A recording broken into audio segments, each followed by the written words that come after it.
Hey stop! Tu roules sur le boulevard BD? Cet album est fait pour toi. Saison de sang. Dans un monde rétro-futuriste, un géant de fer tient délicatement dans sa main une enfant. Nue, en position fétale. La neige tombe abondamment. Il ne faut pas que l'enfant ait froid. Une horde de loups les attaque. Les bêtes ne feront pas long feu. Une espèce de yéti s'approche. L'armure de fer met l'enfant en sécurité avant d'éliminer la nouvelle menace. Les jours défilent. Le duo avance dans ce pays étrange. Lorsqu'un monstre attaque une famille de paysans, là encore le géant intervient.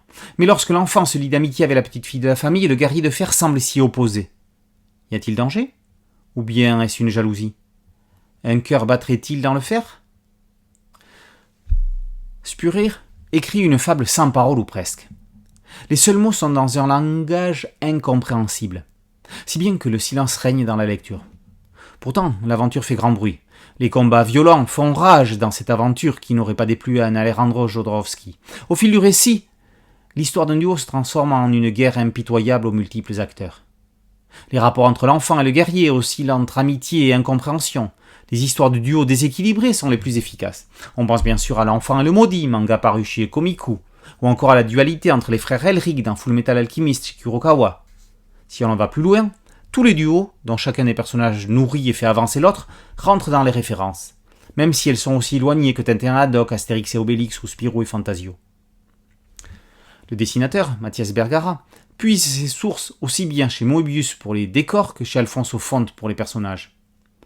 Un clin d'œil à Franquin et aux nids des marsupilami dans une jungle, un autre à Druillet avec de grands soldats au visage bleuté. Les paysages sont époustouflants et les regards émouvants, ou vice-versa. Dans la forme, on est au croisement des influences franco-belges, manga et comics. 2 cahiers graphiques complètent l'album. Le premier nous invite dans l'atelier du dessinateur, le second est une galerie d'hommages. Dans une violence grandiloquente et une sensibilité exacerbée, Spurir et Bergara, sans un mot, signent une fable philosophique dont l'objet n'est rien moins que le cycle de la vie, le sens que l'on tente de lui donner. Et s'il n'y avait pas que les saisons qui reviennent les unes après les autres?